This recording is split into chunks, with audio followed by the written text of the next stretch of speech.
How much do you make a month? What kind of question is that even? What? No.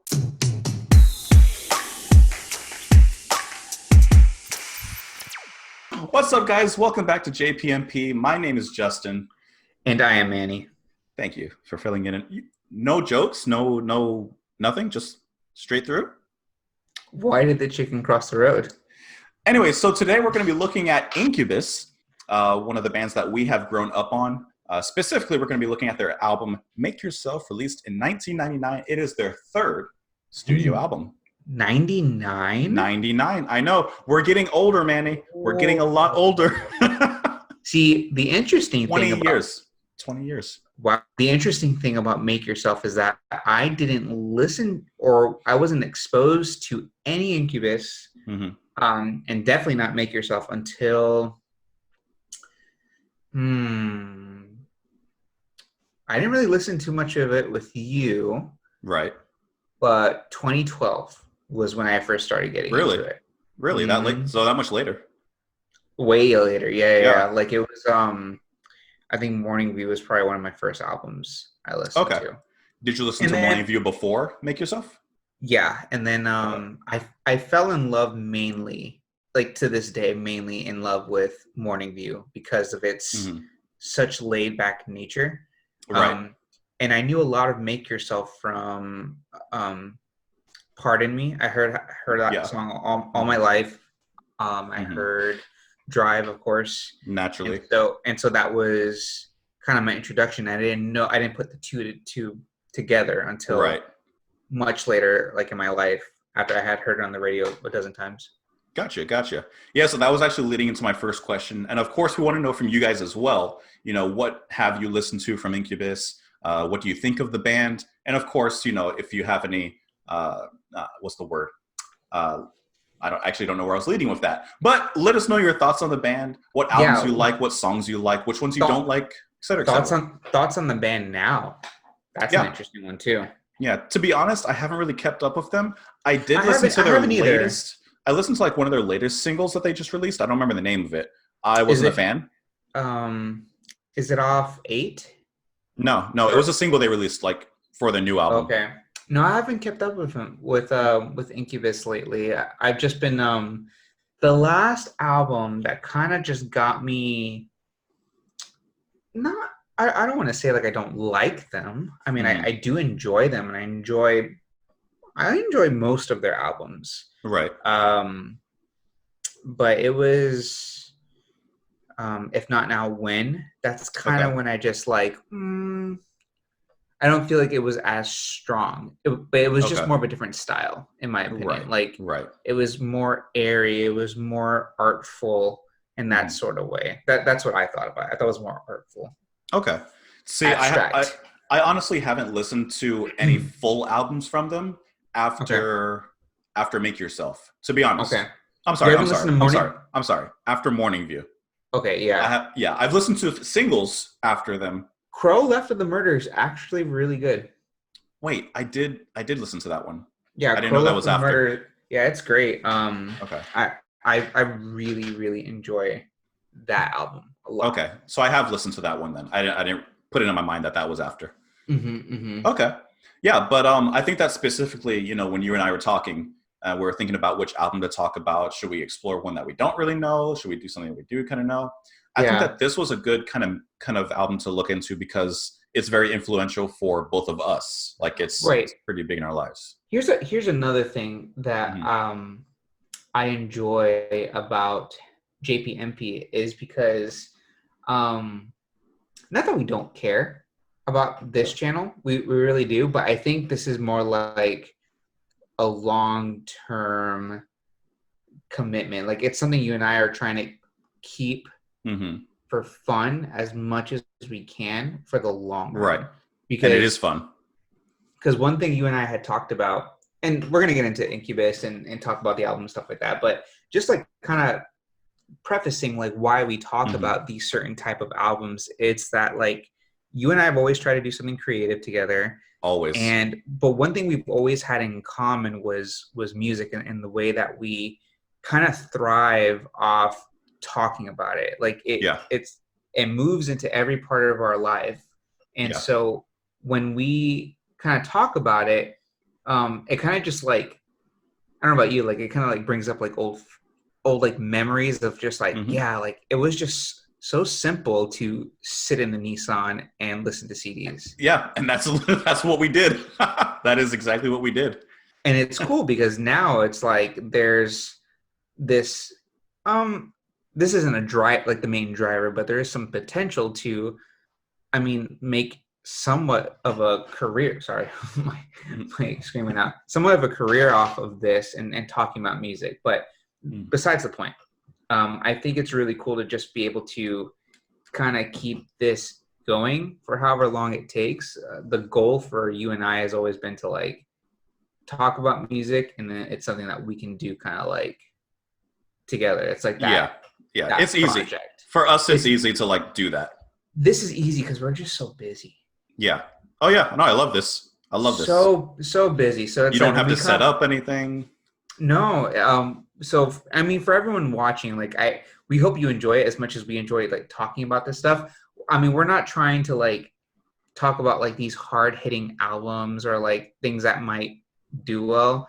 I mean, once in a while, but like we're really just trying to just this is us getting our groove back.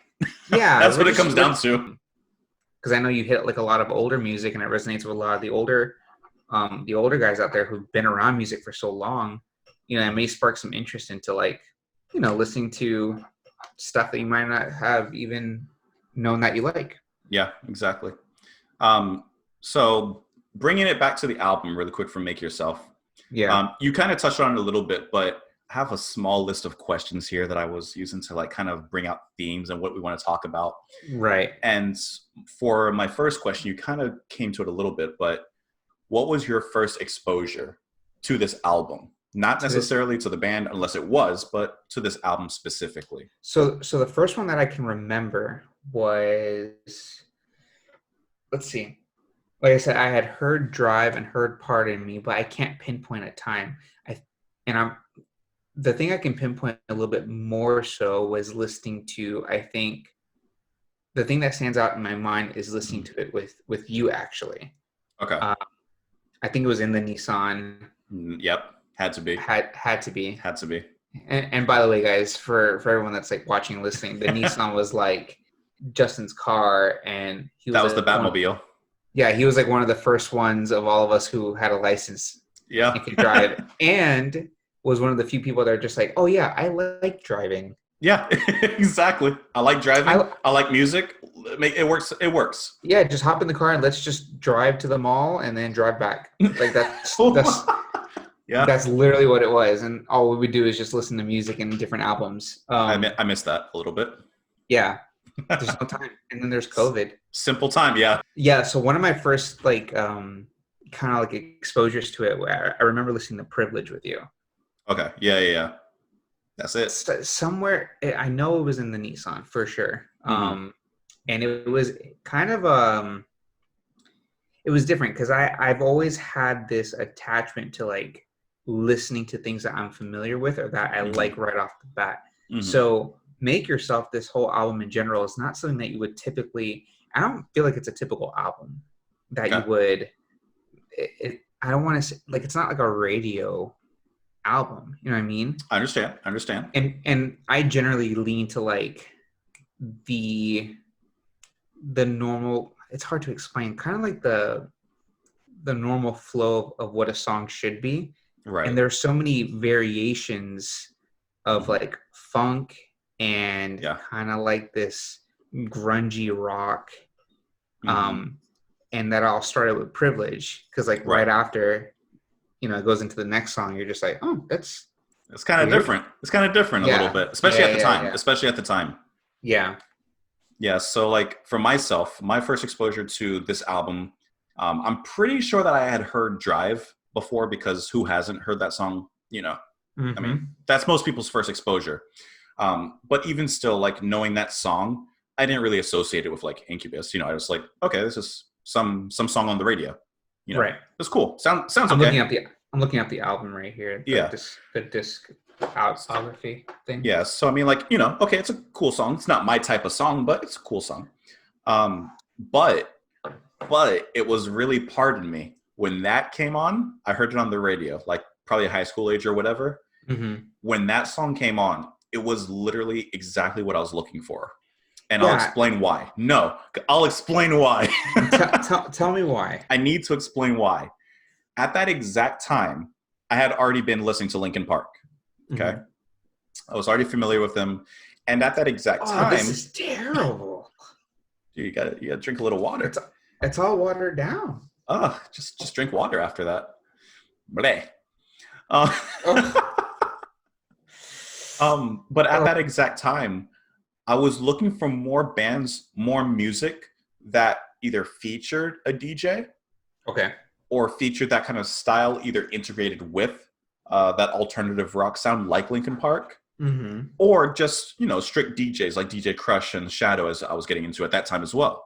Right. So I wasn't even I didn't expect Incubus at this time, but when I heard "Pardon Me" on the radio, with the scratching and that really funky drum beat and everything, right, that caught me immediately. You gotta tell people about your DJ turntables.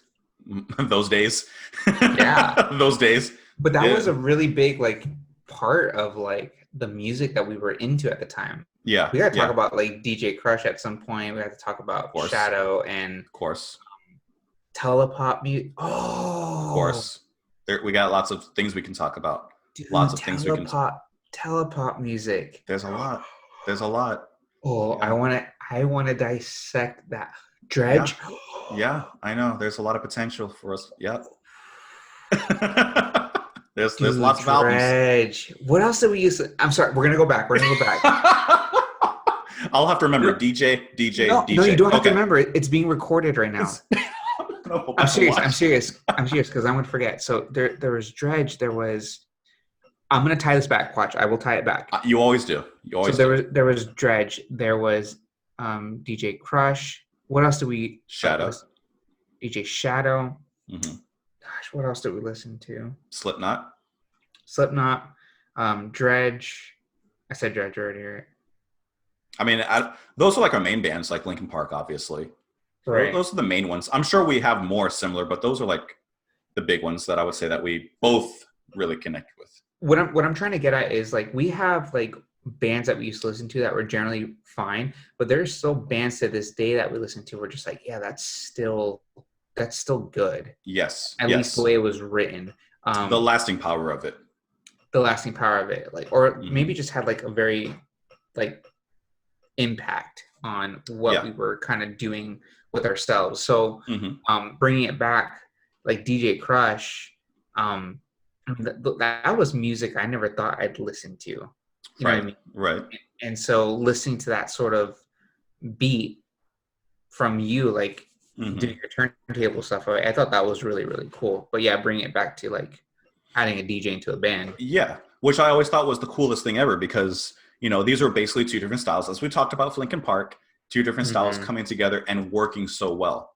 And yeah. I guess that's the point I'm getting into as I lead into it with Make Yourself, is just how well they integrated not only the DJ sound, which was great, mm-hmm. but the way that they integrated so many genres and so many twists and turns into their sound. Funk, alternative rock, the DJing, the breakbeat sound that they had, Battlestar Scratchalactica or whatever it's called, Yeah. But the way they integrated all these sounds, I thought was really well done, especially mm-hmm. because from what I read online, I read just a little bit of people that had followed the band's history when they were first coming along. Mm-hmm. And there was a decent size that said that Make Yourself was the beginning of them selling out, which I can see it because it's definitely a more mainstream sound. Think about the album before that, Science. That thing was much more wackier, for lack of a better word. Yeah, funk and weird, and it was a little weirder. What's up? Another drink? No, I'll take a beer. You don't need another drink. One from there? From there. Can I have one? Thanks. Can I have a drink? You don't drink anything. I'm drinking water right now. Yeah, but you drink your sangria. Is that even homemade, bro? Is it even homemade? No. Why not? Come on, bro. No, but to go along with your point, yeah, there was such a diverse amount of sound in this particular album, and I can definitely see how like they were. You could say like they were selling out, right? Thank you.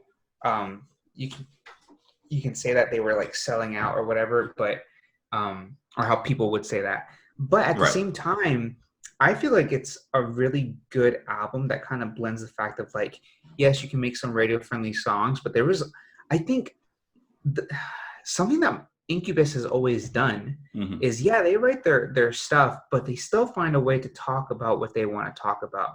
And a main theme in Incubus and their entire discography is having to do with not following the norm and not following the path of, what's the word?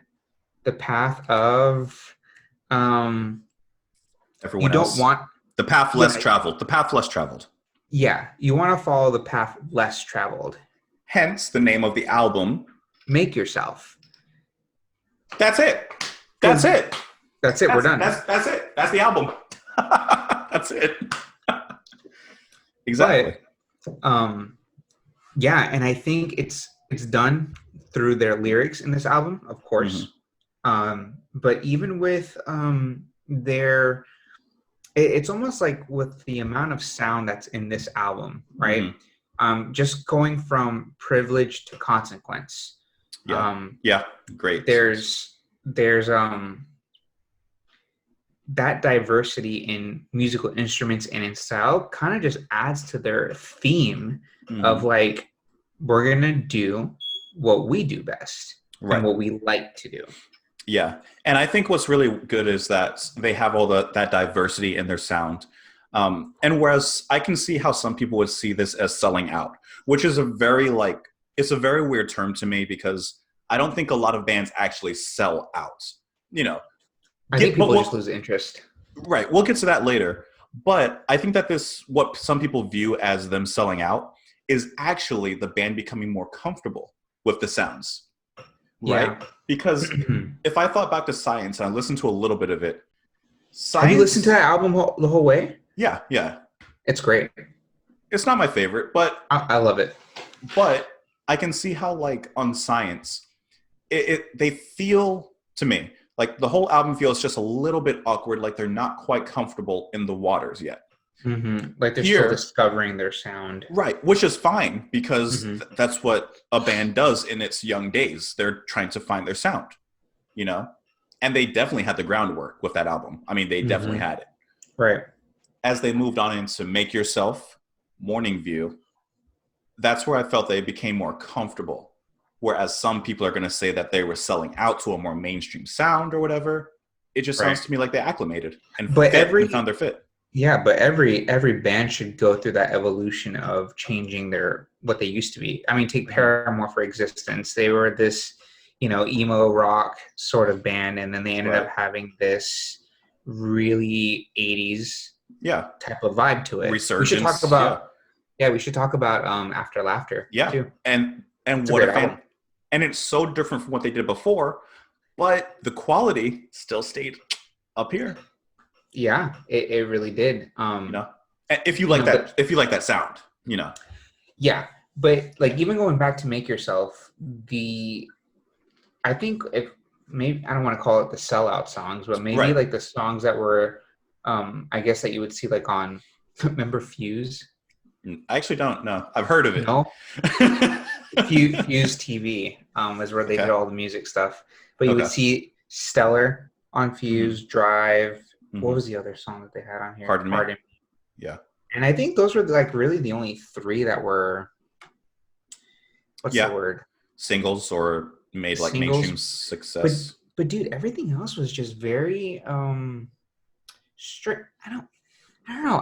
I can only describe Make Yourself as a strange album, and maybe because like maybe something when I was listening to it the first time just kind of like triggered with me about the sound of it and reminded me of something that I probably can't process. But it's always been a very like it starts off very fuzzy to me in my head, as I could describe it, and then it ends like I get like a lot of clarity from the album like halfway through. Does that make any sense? Do you mean like you remember more of it halfway through? No, just the way I feel. I feel very fuzzy.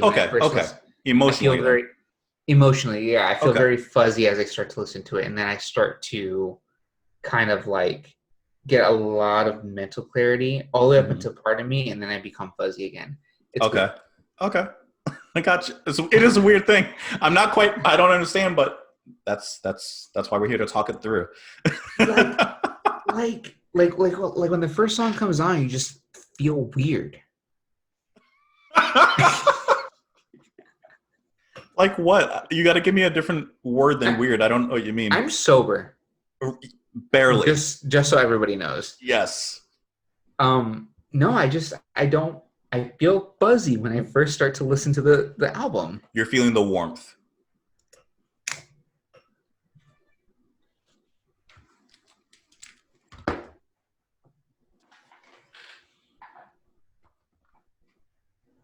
I'm alone. Okay. Okay. I mean, do you think it's nostalgia based? I don't know. I still think the album's good. I don't think it's nostalgia based. Okay. So let's transition from the nostalgia part. Let's go into my next question, if you will. 4.5. What did the album mean to you, and what does it mean to you now? It's a deeper question. We're digging a little bit. Yeah. You answer first. Okay. So as I mentioned before, at the time when I was listening for bands like Linkin Park, with that DJ sound, Incubus was like that second band that hit for me, So they inspired me even more, especially after listening to songs like Battlestar, Scratchalactica, which is literally just a DJ battle. I mean, that's all it is. Right. That's all it is. And I have always compared Make Yourself and Morning View to Hybrid Theory and Meteora. Right. So if you guys don't like comparisons, I'm sorry for the next few minutes of what I'm about to talk about. Because our channel, we can do whatever we want. Because I feel like the albums are very similar, not only in the type of sound they have, to an extent, they're doing the rap rock thing. Incubus a little more funk based than rap, but they still have that mixture kind of going on. Of course, the DJs, so they do have some part in the music, a big part in the music, right? And all of their songs could still, to me, be seen as singles, basically. They both share the instrumental DJ part, whether it's Session or Battlestar, Right. Things like that. I see that, yeah. So off the bat, as albums, they seem very similar to me. Make Yourself is a little more rough. Hybrid Theory is a little more rough. Meteor is a little more polished. Make Yourself is a lot more polished. Make Yourself or Morning View? Morning View, I'm sorry. Yeah. Okay, so those are my comparisons, right?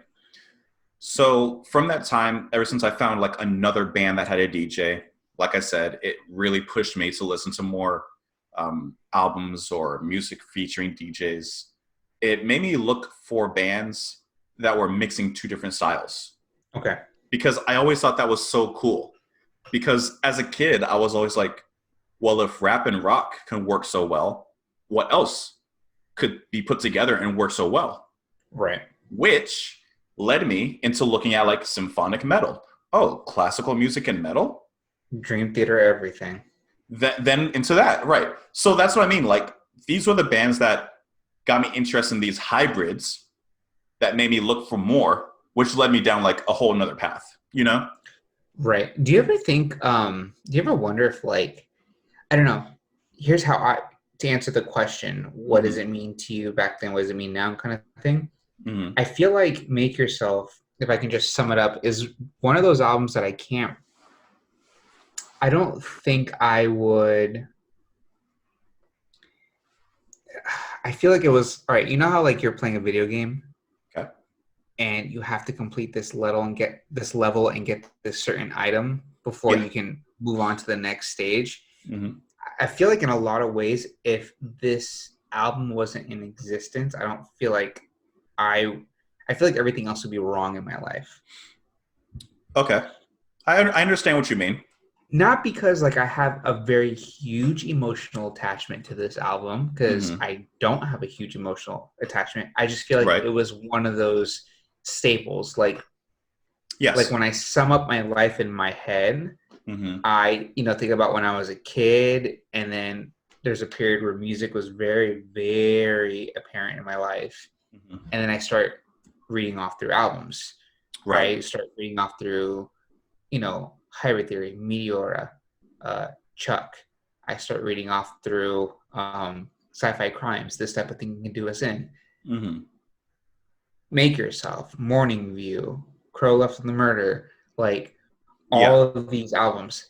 I don't feel it. It's weird. Like, it doesn't mean a whole lot to me. Like, I don't sit there and hold it, so to speak. But I don't feel like I would. I could have moved on without it, without having listened to it. I understand. Yeah, I understand. It almost got me out of my comfort zone as to like what was like music to listen to, because when you're younger, hearing that, and in 2012 being what, like 15 for me, I don't know, whatever, young and naive, listening to that sounded so different because you're used to hearing a lot of stuff on the radio at that point. So that's how I feel about it. Like, it's just very like one of those things I couldn't have moved on in life without having heard. Though I don't have like a huge emotional attachment to it. I understand. See, like when you were talking about that, it made me think. There's been a thing going on Twitter. I think it was like what's Twitter? What are the 7 or 10 most influential albums in your life, or like that made your musical taste? And if I was to limit it for me, for 7 or 10 albums, honestly, this album probably wouldn't be on that list.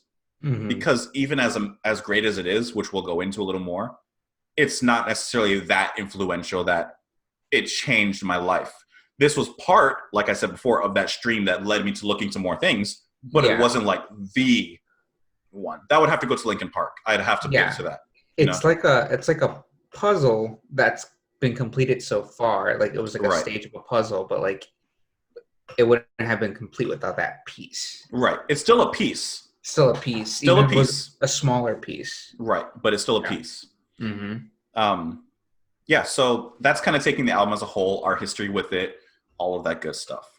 So let's dive a little bit into the album, just a little bit, briefly. So as a whole, I mean, what do you kind of feel about the album looking at it? What we can go through song by song or whatever. I don't feel like it's very cohesive. No? No, not really. In my opinion, I feel like they're all just so different as far as like, I guess, style. I feel. Though I feel Nowhere Fast, Consequence, when it comes, all have a very similar style. And then yes, I agree. The last half of the album is very not like that. Yes, I agree. I think it's interesting the journey that they take you through on the album. Because like you said, I mean, Privilege is like that perfect opening. That's the perfect opening of the package, letting you know what's kind of going on. I love it. Sounds great. And then, like you said, the next 3 songs from Nowhere Fast to When It Comes, they take a little bit of the edge off, just a little bit, not a lot.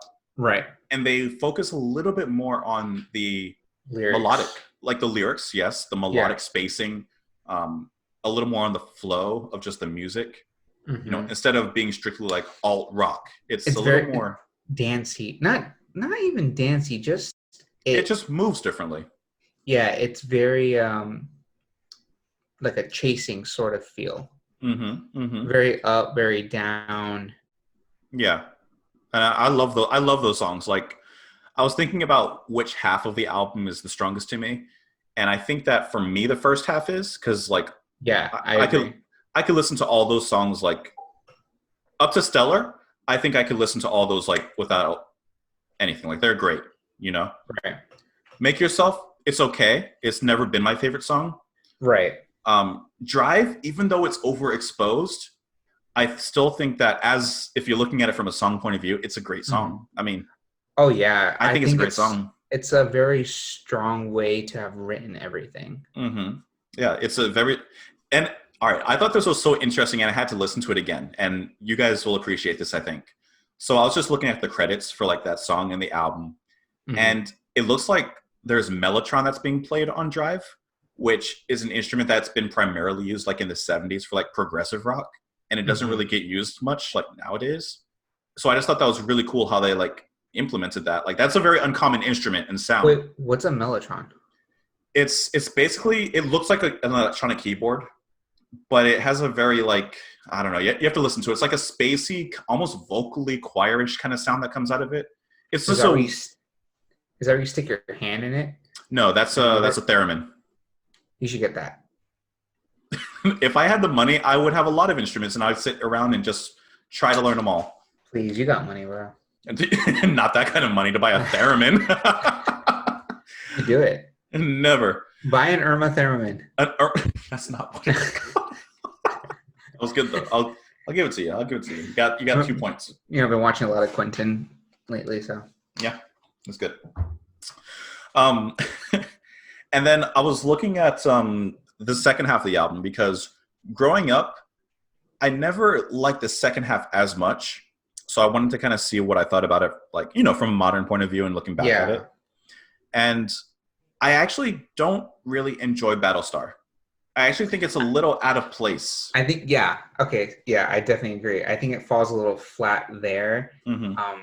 I think almost all the songs are strong, minus Battlestar, Out From Under, and I Miss You. Those three, I don't know. Okay. I think that's where it really falls short, only because based off the intricacy in the songs and the lyrical, like, kind of play within everything else, and kind of like the what's that called? Play on words that are used in this album. I don't feel like those are as strong in that respect. Make Yourself is like this is one of Incubus's Incubus. This is Incubus. Sounded out. Whatever. This is their stronger. I think this album is like what really solidified who you were dealing with as a band. Someone that could write something weird, but still have that kind of like. There's lessons in there. There's meaning. There's meaning to the words. Yeah. But Brandon Boyd's a very deep kind of like thinker, lyricist, writer. Yeah, lyricist, writer. I mean, look at his paintings too. Are very wispy and whimsical. Yeah, they have a very light nature to it. Otherworldly kind of like feel to it. So it's definitely evident in a lot of the lyrics that are written in this album. Right? Yeah. But those three songs are probably the weakest in my opinion. Okay. And I'm just a dude that listens to it, so whatever. Yeah. What do I know? No, I would agree with you actually. Like me going through the album again a few times before we did the video. Battlestar, not really for me. I Miss You. I think I Miss You is like a good song. I just think that it's a very bland song on the album. Yeah. And then Out From Under, I used to love that song. Like I used to love that song when I was younger. Now it's kind of it's okay. Right. It's not bad. It's just okay. But I was gonna say Clean is actually one of the songs that I really like. Think about the way that opens up. Yeah. Boom, boom, ba-ba-dum, bum. The bass and the drum, like that nice percussion opening. And I think that's like one of the more progressive kind of sounds that they did a little bit. Like just a little bit. Not like progressive music, but it's like it's like a jam. It's it brings back kind of like their science vibe. Yeah, exactly. And I love it. I even like what it leads into. It sounds really good to me. Like it was a song that I know when I was younger, I ignored it. I know I did. But then like listening to it now, I found that it's aged really well. I think the whole album has aged very, very well. Like if you even go back to Stellar, I feel like Stellar is simple and it is radio friendly, whatever, but they had this very spacey, weird vibe to it. And it's because of, you know, the DJ, you know, Kilmore in there, like just adding this atmosphere that like no bands were really doing at the time. Right. I mean, who else in the 90s was doing that? I mean, you were? No, but you finish your point and I'll tell you who. No, I that's what I'm wondering. Like, who else was doing it like that though? Because you had DJs and other bands, but I mean, Make Yourself is a very iconic sound. I mean, with the congas and with the anyway, you raised your hand. What were you gonna say? Well, it's not the same sound, but it's used to the same effect. It wasn't until I was in high school, after I'd been listening to this band for like several years, that I realized this. Huh? Slipknot? No. Even though they actually do a great job with their DJ as well. Right. Deftones. I knew you were going to say Deftones. I was thinking White Pony for whatever reason. Yeah, but... no. Yes, we know. But for several years... I have to listen to White Pony. I do it again. Do it again. Do it again. I haven't listened to the whole thing. Well, listen to it because it's another great album that we'll talk about at some point. I will do that. You're welcome. But Deftones, I had been listening to them for years when I was younger, and I didn't realize at the time that they have a DJ also. You know why I didn't realize it? Because he doesn't take over the sound. He's barely noticed because he doesn't really scratch. What he does, and pretty much all that he does, is create samples, put them in the turntable, and implement that ambience into the full band sound. Right. You know? Which is kind of what Incubus was doing in their lighter songs where you don't hear scratching, you know, the obvious stuff. He's providing that ambience, you know, that atmosphere to the band and to their full sound. So I think that's really cool. Right. How they implement it. I agree. I agree with that. And like, I don't even want to say that DJ Kilmore like takes over too much. Right. But I wonder why DJ Kilmore was, I feel like, more apparent. No, I know why. I know why he was more apparent in the songs, because you had songs like Pardon Me, and Drive, where you can evidently hear the forever tomorrow. I mean, and that's an obvious one. Yeah. But you know what's really cool? Here's what was really interesting about the DJ that's like what he did in these songs. It's like he was almost an instrument himself, as far as adding, like, you know how we say atmosphere, like you can add like little, maybe you hear like a little scratching over here, but like he would add some bass and go along with the guitar when he did his thing, like in Drive, the like it was like a constant beat part of it. It was like part of the drums. It's like, but he found a way to like kind of flow with all these other instruments that were happening within the song or within the band. Yeah, he found a way to integrate the machine with the man. That's what it comes down to. Yeah, so that's what it comes down to. You're right. You know, because he could sound out of place and like, whoa, why is this in here? Or he can find a way to weed his way in and make the sound right. Oh, I just realized, Linkin Park had a DJ in there. Oh my god. But actually talking about the individual band members, I actually think that the foundation, and to me the most important part of their sound, is actually the guitar and the bass. Mike Eisinger. Mike Eisinger.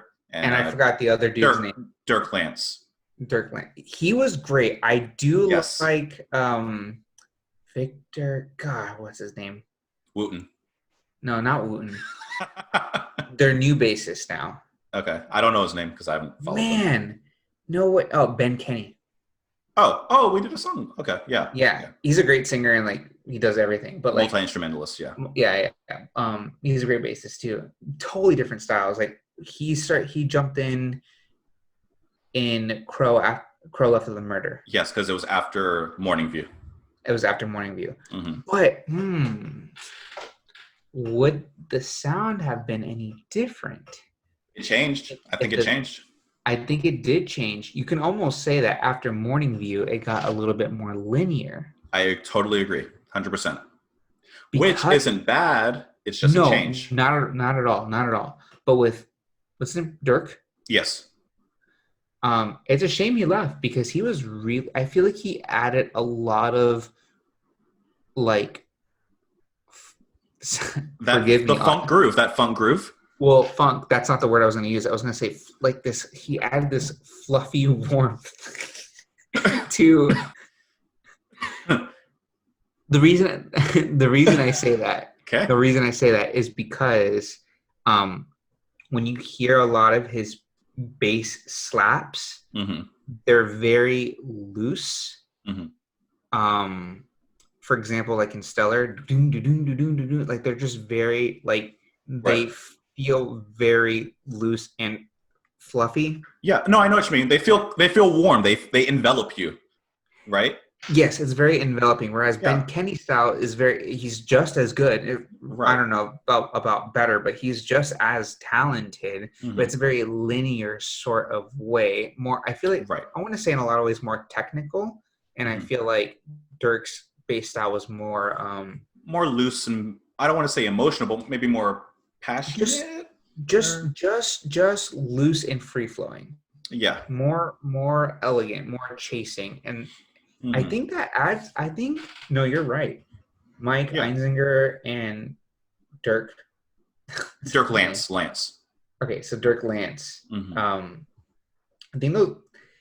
I think that is a really core foundation. I would almost argue that the two people that make up that band, I mean, they all do, but naturally, I feel like Brandon Boyd's voice is so much of an instrument itself. Man, I wish we could talk about Morning View right now because Nice to Know You. Nice to Know You is a really great example of that. Yeah. No, he has a fantastic voice. But like it's very used as an instrument. So if I were to pick two, I'd say it'd be Mike Einziger and Brandon Boyd, who were kind of like the meat and potatoes of like these albums. And you have to add a third. I think Dirk Lance really did do a really good job of like just kind of like gluing everybody together. Yeah. And gluing the whole sound together is what I think. Yeah. And I mean, like, even when I'm thinking about certain songs, like this is one of the bands where I can like look at the track list and I can hear every song like pretty much immediately, like as soon as I like look at it, which I love. But like when I'm thinking about the bass in When It Comes, right? When it comes, like it's so playful. It's so like it just dances around. And that's something that I really like about a lot of their songs in that first half, especially. Right. How they flow and dance so well with each other. Like they just work. Yeah. They don't sound like they're trying to mainline their sound. It doesn't sound like they're trying to be comfortable. Yeah, it doesn't sound like they're selling out, honestly. No, Then you hear Stellar and you hear Drive and you're like, oh, that's refreshing. Like a nice little simple kind of break. Exactly. From all this thinking. And then they still give you a little funk and clean and Battlestar, you know? Yeah. Yeah. You know what? You know what we call this? We don't call this band selling out. You know what we call this? Tell me, Justin. We call this a band maturing. Okay? This is a band maturing. That's what it is. So you're defending this album quite a bit. I mean, I'd say so. Yeah. Yeah? What would you rate it? Are we there yet? We're not at the final thoughts yet. Okay. We're not at the final thoughts yet. We have one more topic before we talk about the final thoughts. All right, let's get on it because let's do it. I've been up since 4:30 this morning. All right. So, how do you feel now? Not earlier. Okay. How do you feel now about the lyrics and the message? Because I thought this was like actually a meaty topic. I want to talk about this a second. The message itself, fantastic in the sense of like, I really dig the fact that like they've held the theme of not following the crowd through all of these albums. Really listen to some of these albums. Crow Left of the Murder is a really great one. Great one. Even Light Grenades has a lot of pretty good like things you can pick from it. Right. All their albums. But Make Yourself in particular, I feel like was kind of like the beginning and the start of keeping that theme. So as far as how I feel about it now, and the theme of it, it feels great. What was the other question? Just like your favorite lyrics, if you have any. If not, then just like the general, like how do the lyrics like talk to you now? You know? Yeah. They're, like I said, it's not an emotional thing. It's just more like these lyrics float in my mind, and it kind of just like, I feel like it's like little like nerve highways, like Tron, that like connect me to my past. Like I can almost ride these lyrics back to like in my brain, back to like if I want to remember a certain period. So like that's what music and albums have always like done for me, is like I use those as kind of stepping stones of where I was in life. So like people are just going to be like, you know, people could be like, you know, what did you do, you know, 3 years ago? I'm like, okay, what album came out 3 years ago? I was listening to this. I was in the car when I listened to this. I was thinking about this when I listened to it. That sort of thing. Right. Sorry, I was looking at my light. It's okay. No. So that's sort of what I was kind of like. Okay. That's how I feel about it now. Not an emotional thing, but I still feel like it was a very, I guess, influential in the way of kind of like being able to retrace my past on a few things. That's cool. Yeah, I like that actually. So after I listened to the album, I went through and just read the lyrics really quick, just to kind of reaffirm myself with them. And I actually really surprised, because the lyrics are really well written. I feel like they still hold up. They're really good. Like if like really quick, just looking at the very like first song, Privilege, right? I think it's actually really interesting how it's written. Isn't it strange that a gift could be an enemy? Isn't it weird that a privilege can feel like a chore? First, okay, so before we even go on, I think that that's a fantastic line. Because it makes you think about how grateful you should be for certain things. Because the chorus says, the day you were born free. That is your privilege. Exactly. I find the lyrics really well written, and so they still mean something. Yeah, so then it's like you think, especially now. Yeah, right. Your privilege is that you were born, like you're born. Yeah, and so you're just thinking about like, okay, well, what am I complaining about? Right. And he talks about observations on like seeing other people dragging their feet and they have their heads down and stuff like that. But why are they so down? You know? Yeah, like, what's wrong with you? Right. Like we all have this gift. Use it. You know? Yeah. I actually just really think the lyrics are really well written. Even Going to Drive, I think is really really poignant. Sometimes I feel the fear of uncertainty stinging clear, but I can't help ask myself how much I let the fear take the wheel and steer. I think that's a great line. Yeah, because it's like, no matter what I do, it's like I know that I shouldn't be afraid or be uncertain of this thing. Right. I still let it happen anyway. You still let that fear of uncertainty take over, and now that's the problem. But then there's then you can still, I guess the way I think about it is like in the chorus, he says, whatever tomorrow brings, I'll be there. Maybe there's someone that's always going to be there for that person who's feeling uncertain. Right. Yeah. So that's what I mean. Like, I actually find the lyrics very mature. They have a great message. Yeah. Even in their heavier songs, I think they have a decent message, the way that they're written. I think their use of like metaphors and stuff are really well done. Yeah. I was surprised. Yeah. I was just honestly surprised going back through of how well written it was turned out to be, you know? Right. No, I think it's a great album. I think it's a super solid album. Like everyone give it a listen, I think. Yeah. Okay. Well, in doing that, recommend for those of you who haven't listened to anything off of this album, what would you recommend they listen to? If not the whole album, at least like a sampler. Give them a sampler plate. Definitely start with Privilege for sure. Then listen to Consequence. Okay. And end it with, I'm really thinking. Yeah, it's good, right? And end it with Part of Me. Part of Me was a really great way of them doing something radio friendly, but it's like you almost wonder like why did the radio accept all that? That was crazy. Right. Yeah.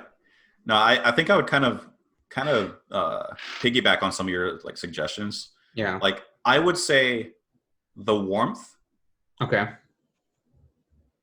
Drive is a great song. I mean, even if you heard it, Drive is a great song. I didn't recommend it because everyone right. that song. But if you haven't heard it, I mean, Drive is a great song. Right. And Pardon Me, absolutely. Yeah. You know, I think Pardon Me is possibly like their strongest song on the album for me. Yeah. I would agree. I would agree with that. Oh, it's between Drive and Pardon Me because Drive has this very simplistic sound, but it's so good. It's still good. And it's so good.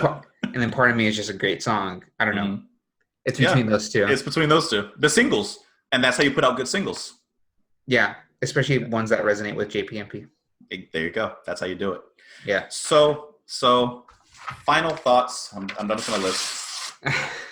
Making yourself. Yeah. It has to do a lot about finding your path in life. And I think subliminally that's what they've done for me. Yes. Yeah. Absolutely.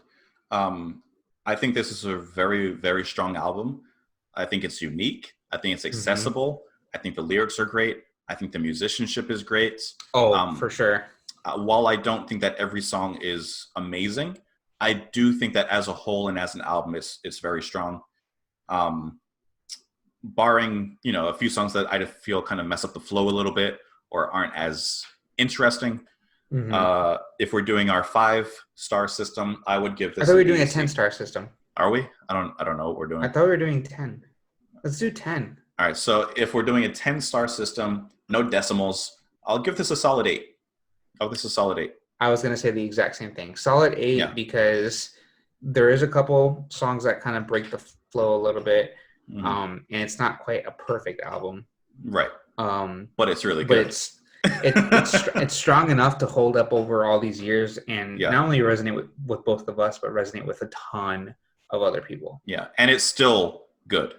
It's still good. Yeah. Which is the point of us revisiting these albums, It's still good.